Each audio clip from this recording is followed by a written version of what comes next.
Are you ready to stop the self-sabotage and create the life you desire? Well, in order for that to happen, you need to break free from the bad beliefs that are holding your success hostage. You need to optimize the stress by turning it into extra energy for success. And those hurtful habits? Well, we need to give that pain a purpose for progress. Welcome to Stop the Self-Sabotage and Create the Life You Desire podcast. So you've set your goal. You're making things happen. You're moving forward. And so life is actually supposed to be getting better, right? I mean, maybe it's something with your physical fitness. You wanted to let go of a few pounds, or maybe the doctor told you, you need to watch it. You might be pre-diabetic.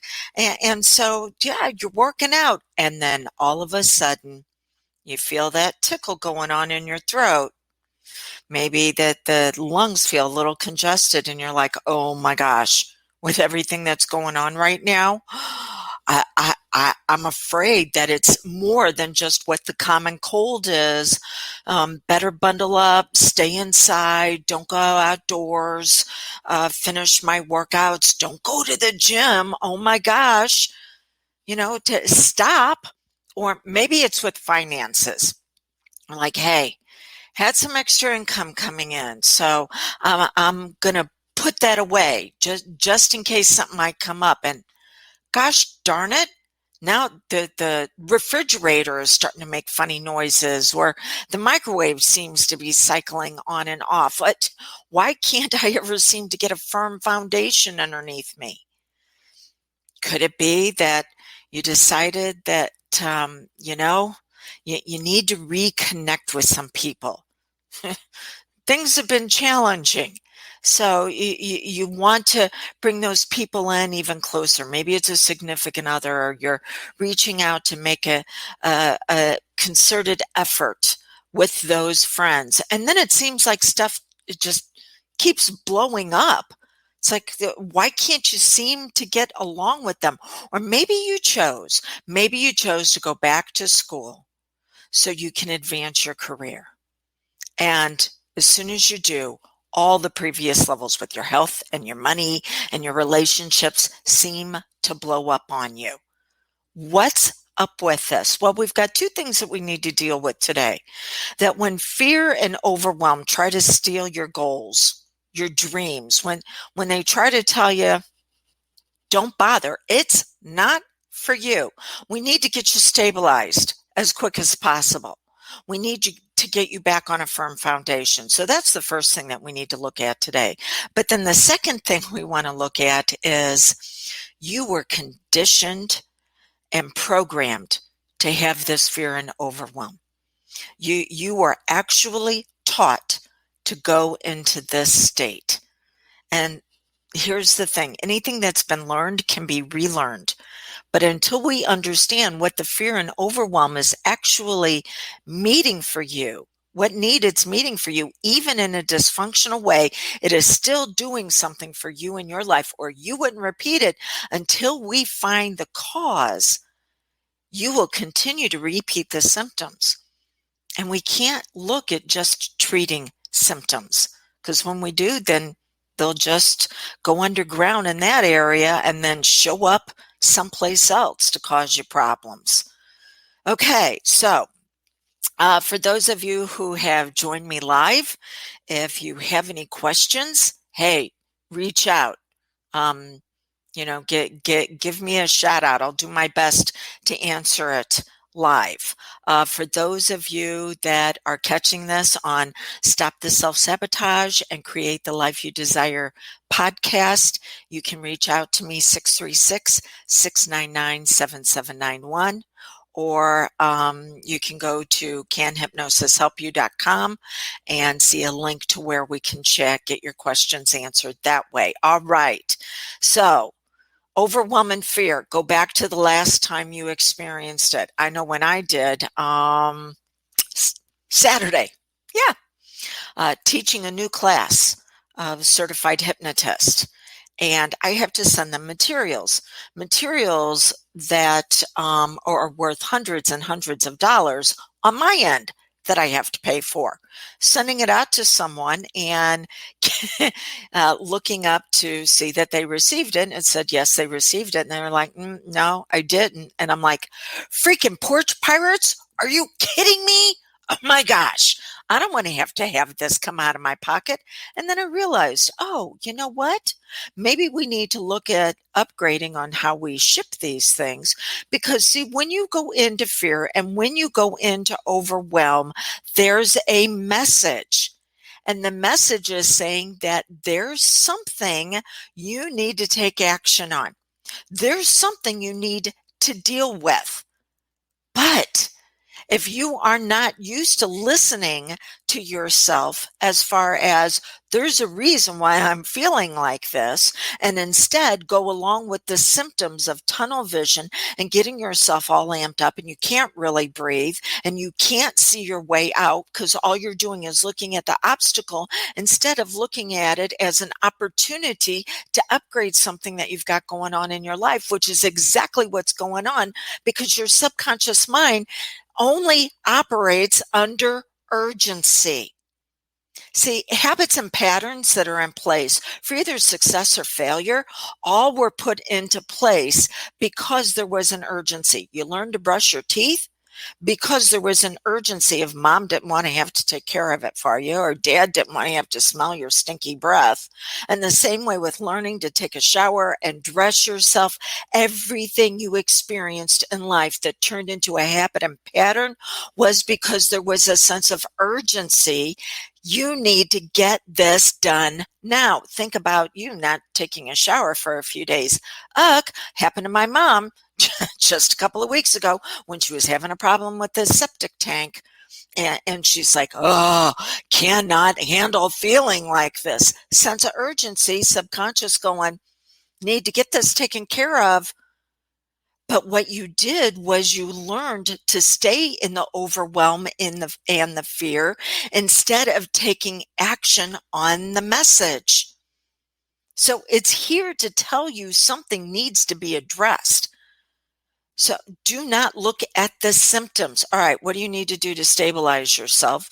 Same things that I used to stabilize myself whenever I went into the overwhelming fear and said, oh, maybe I need to change how I ship things to people. And if they can't sign for it, it doesn't get left. But that's the message. What are we going to do with the experience, with the intense emotional experience we're in at the moment? We need to stabilize you. That's the first thing that we're going to look at today. So how do you stabilize? I'm going to give you 3 ways that you can do it. The easiest way is going to be breathing. 4x4 breathing. Breathe in for a count of 4, hold for a count of 4, out for a count of 4, hold for a count of 4, in for a count of 4, hold for a count of 4, out for a count of 4, hold for a count of 4. Kind of getting the gist here. I'll tell you what, I gave this to somebody who is experiencing what's known as panic and anxiety disorder. Now, I can't treat disorders because disorders say you need to be on medication. I do not prescribe medication. And instead, what I do is I do transfer of authority for empowerment. I give you the tools to be able to handle it on your own. Now, maybe you might need meds to go along with it. That's not for me to say, but I say, you know what? You'll never outperform your inner identity, and we need that inner identity to be upgraded to say, I don't have to be dependent on something outside of me to make me okay. So, gave this 4x4 breathing to somebody, and I said, you know what? Just a couple of minutes of this. Well, 2 hours. 2 hours is how long they engaged in it. Why? Because they knew that 2 hours that they were going to be spending was going to really upset somebody else. So they went into overwhelm and fear and then decided to use the 4x4 breathing as an excuse to punish somebody else. Remember how I said, you're getting your needs met in a dysfunctional way? with the overwhelm and fear. And that's one of the things that is the foundation, is you get to point your finger at somebody else and go, I'm in the overwhelm and fear because of you. But we'll get into that in just a little bit. Okay. Whoa. Stabilization, breathing, just a couple of minutes on it. I got my smartwatch, and I can actually monitor at a minute where it's breathe in, breathe out. What this does is it begins to calm the different pathways within you that have fired off. So we just need them to settle down. Another way that you can stabilize yourself is 90 seconds of brisk physical activity. This is one of my favorite ways because, you've got all these chemicals coursing through your system going, do something. And while breathing can assist you, especially if you have to be in the middle of a meeting and cannot get up and start doing jumping jacks or high steps, okay, just breathing to keep you from wanting to express your opinions about someone else that maybe it's just not the place for it. Okay, the 90 seconds of brisk physical activity begins to then settle down using those chemicals. Again, we're all about stabilization when you go into fear and overwhelm. What you can do to reset. So you've got the breathing that begins to help you refocus, go from the tunnel vision and begin to expand what you see. The 90 seconds of brisk physical activity uses those chemicals up and begins to calm you inside. But 10 minutes of brisk physical activity, especially outside, will help you reset. It's what do we do when we can't get something to load correctly? We reboot it, right? Just power it off and power it back on. This is your power on and off button. So when you're in the middle of a situation and you feel like, oh my gosh, the fear, the overwhelm, some call it panic and anxiety. Again, I can't do that. But the distress, the not feeling well, 10 minutes. 10 minutes of brisk physical activity, get out of the situation and reset yourself. These are all things that can begin to stabilize you. Look up serotonin.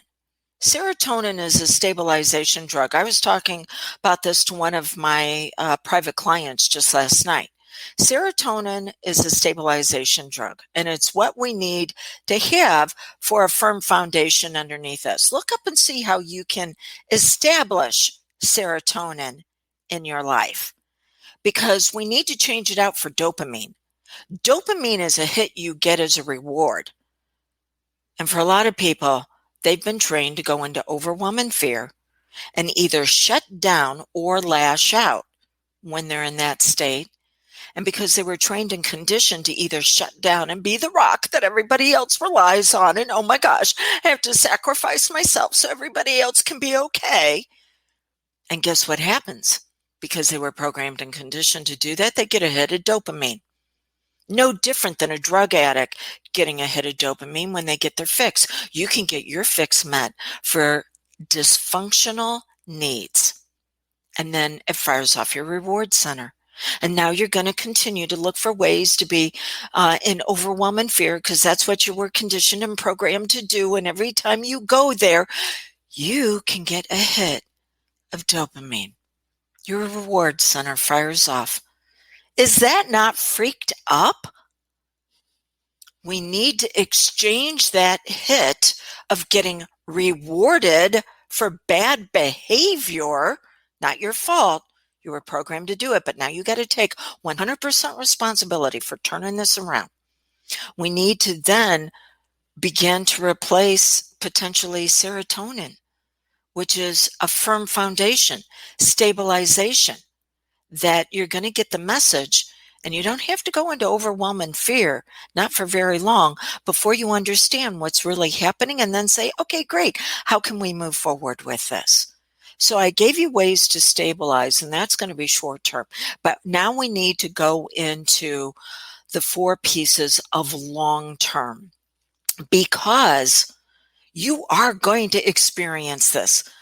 There's no ifs on it. It's just when. So we want to look at danger days. We want to look at needs getting met in a dysfunctional way. We want to look at safe problems, and we want to look at your current identity is out of alignment.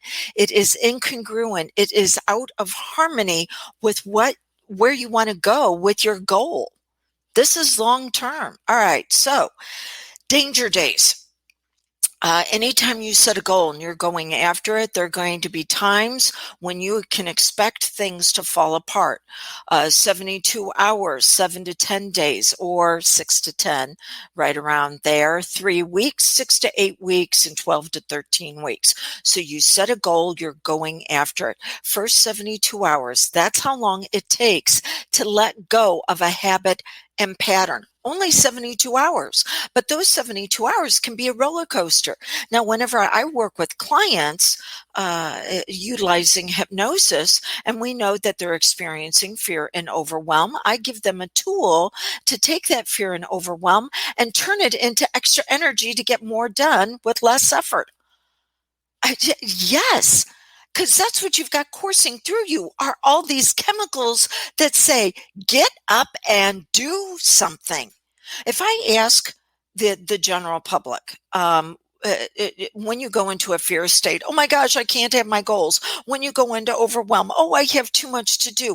What would you like to experience instead? And almost every single person says, oh, tranquility and peace and zen. Hey, guess what? Not going to happen. Fear and overwhelm are a highly energized state. Unfortunately, you're focusing inward at yourself at this highly energized state. So if you were to take a ruler and say fear and overwhelm is at one end, what's going to be at the other end? It's still going to be a highly energized state. But instead of focusing it inward on you, it's going to be focused outward on what you want to achieve. So that's excitement and passion. And this isn't based on me. This is based on 2 psychologists at the Harvard Mind Body Clinic who discovered that with elite performers, they're still under the same amount of pressure, stress, and strain as the rest of us. It's just what they do with it and how they've reframed it. So I utilize hypnosis and I give people a tool that says when it shows up, you're just going to convert it into extra energy to get more done with less effort. Because that's what peak performers do. They don't try to avoid the overwhelming fear. They use it. Okay, so danger days, your first 72 hours, you're going to be on a roller coaster. And people are going, oh, it's going to be so hard. Well, it's going to be however hard you feel like you have to make it to earn your worth. Oh, that's one of those needs getting met in a dysfunctional way. Everything has to be so hard. I have to put my nose to the grindstone. Uh, well, yeah, if you wanted to shave off part of your face. No, what you have to do is you have to learn to master these states instead of them telling you what to do. Okay, so danger days. It takes 72 hours to let go of something. It's going to be as hard as you want to make it. Then days 6 to 10, 7 to 10, because now you're going, ooh, I really can do this. But this is when you start questioning yourself. Do I believe I can do it? No, you don't believe you can do it. People say, oh, change your beliefs and you'll change your life. You know what beliefs are based on changing them after age 13? Consistent action for 91 days. That's how long it takes to change a belief. It only takes 66 days roughly to change a habit, but it takes 91 days to upgrade an identity. So no, you don't believe you can do it. So when you question yourself, don't think, oh, no, I really can't. Oh, okay. Yeah, you're being a drama mama or a drama king because you were trained to get attention that way. Look at how I have to sacrifice for everybody. Yeah, and again, we're going to get into that in just a moment. But Uh, you're doing it because you've been taught to connect to others through problems instead of progress, which is the reason why I can help somebody let go of something. It only takes one hypnosis session to walk away from something, to walk into the identity that you need to experience, to turn that goal, that dream into reality. I tell people, yeah, that takes 4 sessions. We look at working together for 2 to 3 months because of the identity upgrade, because you have to have the beliefs there. So when they show up 6 to 10 days questioning you, can we really do it? It's asking the conscious part of you to reaffirm, yeah, we're going to find the ways to make this happen. No, we're not there yet. That's okay. I understand why the questioning is showing up. It's wanting to test my resolve and my perseverance, and we're going to make this happen. We're going to have setbacks. You've got to plan to have setbacks. When I take someone through dreams into reality, I say, okay, now what's the plan for whenever things go south? What's the future you want to avoid, and what do we need to put together for when things hit the fan? Or at this time of year, I like to say, when Frosty's poop hits the snowblower. And people are going, well, no, I'm supposed to be focusing on my goal and how to get there. You're not a peak performer. You're in the mediocre masses, because it's not all going to work out. We need to plan for that before it ever gets here. And then 3 weeks, because it takes 3 weeks for emotional optimization. It takes 3 weeks before you begin to feel like you've got a handle on this. And right around that time, you're open to going back to the other emotions of the overwhelm, the fear, the drama, the crisis, the chaos, confusion, because your subconscious mind must have emotional energy to run off of. Every habit and every pattern you have put into place, whether for success or failure, is based off of emotional motivators. And you're realizing that although you're developing your emotional muscle for optimization and learning to ride these waves, you haven't fully realized it. And your mind's going, you know what? We were getting more of a kick off the crisis, chaos, and drama than we are off of the feelings of being stable and making improvements every single day. So let's go back to that. Plan on it. By the way, somebody created this in your life, this challenge you're experiencing. It's the human condition. You need someone's assistance to move you forward on it. Now, you can move away from something utilizing hypnosis with 1 session. It's going to take more than that to move into the identity to turn dreams into reality. But the fact that you keep trying to do it on your own, you watch a video, you read a book, you take a class, you listen to a podcast, further reinforces that previous identity that you have to do all of this all on your own, and you have to sacrifice to carry the weight of the world for others. Because you're using a safe problem, because you were wounded before when you asked for assistance. And so you're using this as a safe problem. But we'll talk about that in number 3. We're still talking about danger days. Okay, so then week 6 to 8, right around that time of we're really establishing a firm foundation for your habit and pattern. And then the weeks 12 to 13, because now we're looking at your identity upgrade. These are all danger days, times you will backslide into the old identity of being overwhelmed, of being fear, because you get more of an emotional hit off of it. So just know that, and you got to put together a plan on how to address it. Okay, step number 2, you're getting your needs met in a dysfunctional way with the blame, shame, complain. Yeah, there's what's known as the core 4. certainty, variety, worthiness, and validation. So certainty shows up dysfunctional when you point your finger at somebody else and go, I can't move forward because of you. You've been taught to hand your power away to other people for them to make you okay.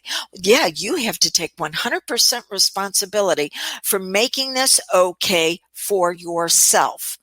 You know, the most dangerous words that can ever be uttered are, I'm here to fix you because you're broken and you're flawed and you don't know how to do it on your own. No, you've got everything you need within you to turn your dreams into reality. It is already present. You just don't know how to activate it on your own.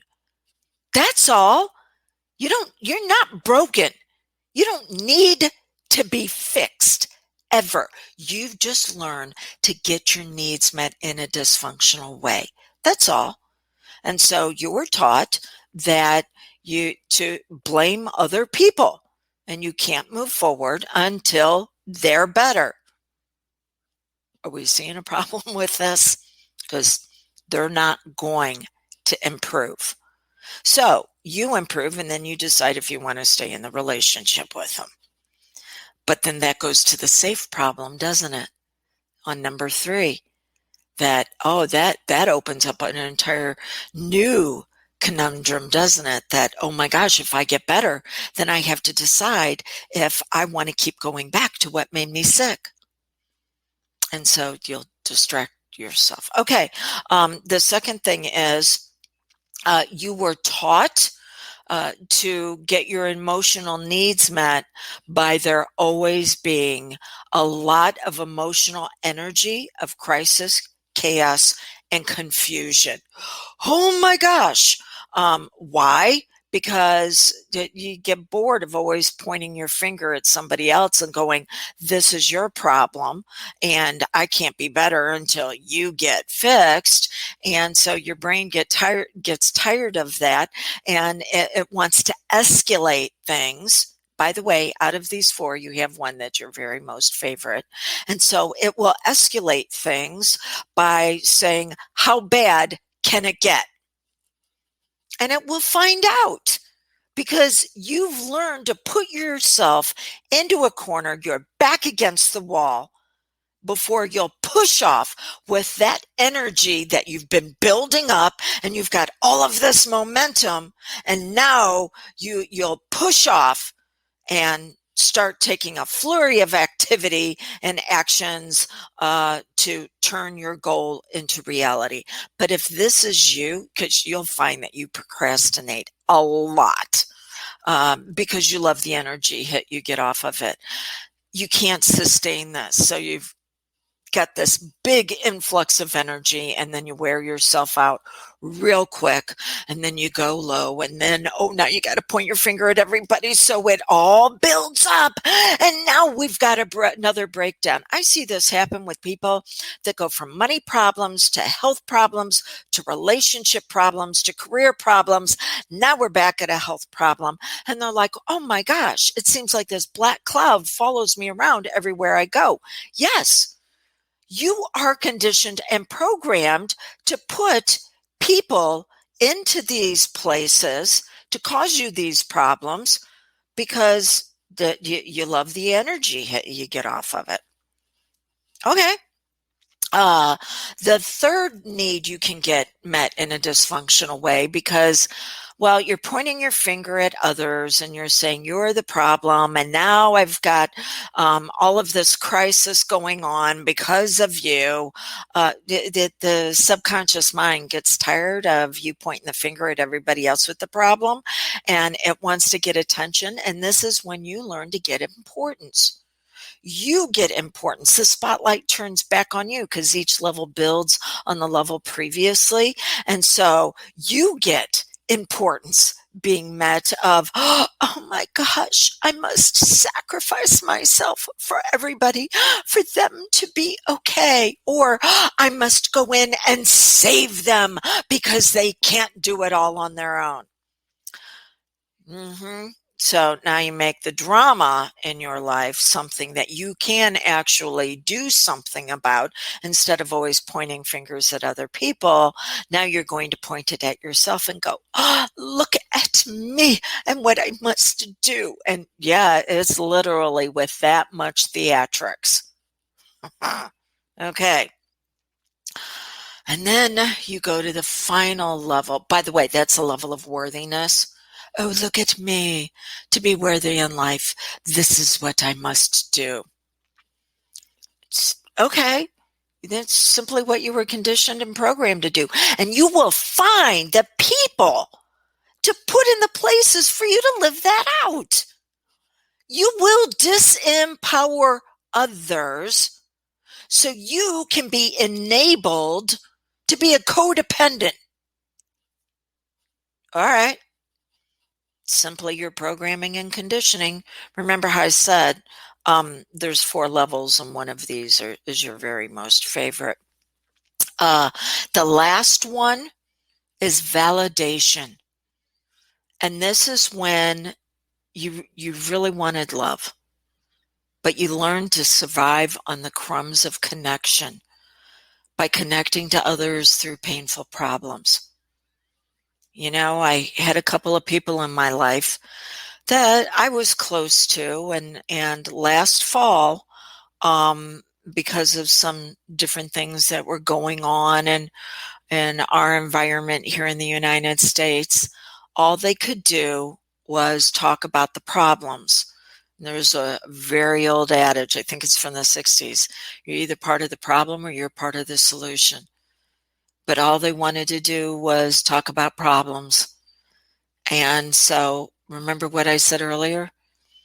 You can't be healthy emotionally, physically, mentally if you keep going back to what made you sick. And I had to step out of a relationship with them. Not sure I'm stepping back in just yet, but I had to step out of a relationship with people that I was very, very close to because of their focus on dis-ease. And by the way, you focus on dis-ease externally and won't be long before it shows up internally. I had to step away from them and say, I can't be in that toxic environment. If you were to find out that you had cancer, you would do everything to get rid of that cancer as quick as possible. And yet, we've been taught to connect with others through problems because we so crave those relationships. But if it's a relationship built on illness, mentally, emotionally, and physically, you're never going to get to health. I believe it was Carl Jung who said, you cannot get people well by studying disease. All you can do is learn how to treat the disease. If you want to know how people can be healthy, you've got to study health. And you've learned to get your personality needs met in one of these ways dysfunctionally. And this is the reason why you keep going back to the overwhelm and fear. But the wonderful thing is the law of polarity. Phew, I'm going a little bit long today, guys. I hope that's okay with you. The law of polarity says that everything is created as a whole. And that means for every problem, there's progress. For every pain in your life, there is a purpose to bring you out in a way that's actually going to produce the dreams that you want to live. But in order to do that, you've got to give the pain a purpose to bring you out at your magnificence. Okay, number 3, safe problems. You will use the overwhelm and fear as a way to distract you from something that you're not taking care of. So, number 1 is we've got our danger days. We've set a goal. We're going after it. And we've got the danger days where we need to have a plan put together because Frosty's poop is going to hit the snowblower during those times. So we need a way to give that pain a new meaning for our magnificence. Then number two, we have to look at how we're getting our needs met dysfunctionally, and now how to get those same needs met in a healthy way. What's on the other side of those? And then we want to say, how have we been distracted of claiming our power by using this problem, because we're going to have to take responsibility for some things going on in our life. And so we're using that fear and that overwhelm to distract us from the fact we may have to do something about our relationships. That there is an area where we're not asking for our worth. We're not loving ourselves. We're expecting others to do it for us. We're handing our power away. And there are some things that we're going to have to do that may not feel good, but we're going to have to take responsibility. And we're using the overwhelm and the fear as a way to distract us from something that we don't know that we can handle. And you're correct from saying that you don't know if you can handle it. You are 100% spot on with that, because that leads us to number 4. Your current identity is in direct contradiction to the identity that you need to have in order to turn your dream into reality. Out of the core 4 levels that I gave you, certainty, variety, worthiness, and validation, your goal, your dream turned into reality lives in one of those levels, and the identity that you must begin to nurture and nourish and develop. But you're not. You're coming at one of the other levels. And this is the reason why your dream has not turned into reality.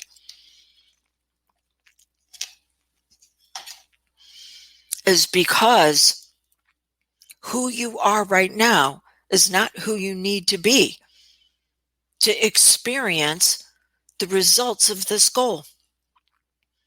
And why don't you have that identity developed? No one taught you how to develop it. So out of the core 4, the certainty, variety, worthiness, and validation, you were taught the level that someone else needed you to be for them to be okay. You weren't taught how to bring yourself out at your magnificence. You weren't taught how to turn on your brilliance. So you have one of these that holds your wound. By the way, abandonment, rejection, unworthiness, and invalidation. Abandonment, you don't follow through on things. Rejection, you'll reject moving forward before the dream or goal has a chance to reject you. Unworthiness shows up with, I'm never good enough. Guess what? You're never going to be good enough. Surprise! There's always something new to explore, to discover, to learn about yourself. So you got to get comfortable with being uncomfortable around the fact you are never going to be good enough. And the last one, validation, the wound there is there's never enough. You're right. There is never going to be enough. Even Jesus told his disciples, there's always going to be the poor among us. Does that mean we give up? No, we always look for ways to make resources and resourcefulness available to others. There's always going to be a new area to grow and to expand into. And so the seed of that wound is what holds you going to the next level. But you got to create your own urgency around it. Instead of relying on the fear and the overwhelm to distract you from really what needs to be done, you've got to begin to say, you know what? I need to take action instead of waiting for the crisis, chaos, and confusion to show up, because it will. So I've got to find a way to take action today. All right, so we're going to wrap up with your plan of action here. If this is making sense to you, I'm going to give you 2 options. Because remember, we said that you either need to walk away from something, a dysfunctional way of handling life, or you need to walk into your identity. If this has resonated with you, then there's the potential that I'm the one that can assist you with this. If you want to look at a single hypnosis session that takes that fear, that drama, that chaos, that confusion, that overwhelm, and turns it into extra energy for success, we need to be talking about this. Reach out to me at 636-699-7791. You can leave me a voicemail, or you can send me a text saying that you want to consult with me. You've got to say with me so you do not wind up getting one of my interns. So 636-699-7791. Now, if you're like, well, what would it look like to actually move into the identity for the dream turned into reality? Then go to drewdawnferguson.com/DIR, Dreams into Reality. There's the program there. I lay out the entire system that we would be using for you to then upgrade into the level that you need to be at. And it's a system that you can repeat again and again, but you need to know something. Being able to access this program closes in just a few days, because your subconscious mind will only accept suggestions based on certain times of the year, and turning a dream into reality, well, that's the beginning of the year. Okay, we got big goals we want to go after, and so this system only resonates with the subconscious this time of year. So yeah, there's urgency. drewdawnferguson.com/DIR, Dreams into Reality. I'm closing it at the end of the month, which means that, well, actually in just a few days, I'm closing it Friday, which means if you go to look at it after that, you're going to see this program is closed. So let's look at your plan of action. Step number 1. When you go into fear, when you go into overwhelm, you need to stabilize yourself. Let's look at the 3 ways you can stabilize. 4x4 breathing, 90 seconds to use up the chemicals that are coursing through you, 10 minutes to reset. I went over all of those at the very beginning. Now, moving into the identity for you to turn your dreams into reality. So that's going to be step number 2. Know your danger days. Step number 3, how do you get your needs met in a dysfunctional way? Step number 4, distracting yourself with a safe problem because you don't know how to handle what's really going on. Not your fault. You were programmed and conditioned for that, but you've got to take responsibility for step number 5, upgrading your identity that is congruent with your dreams. Okay. It is time for you to turn on your brilliance, your magnificence, because the world's a pretty dark place, in case you haven't noticed. We need your light more than ever. So quit allowing people, places, and things to steal your electricity and your energy, so you walk around in life like a dimwit, because you're dumbed down, because all of that energy is flowing to something outside of you. Time to take your power back. Turn yourself on at your very brightest. And I'd be honored if I could assist you with this. Okay, so until we get together again, blessings on your brilliance.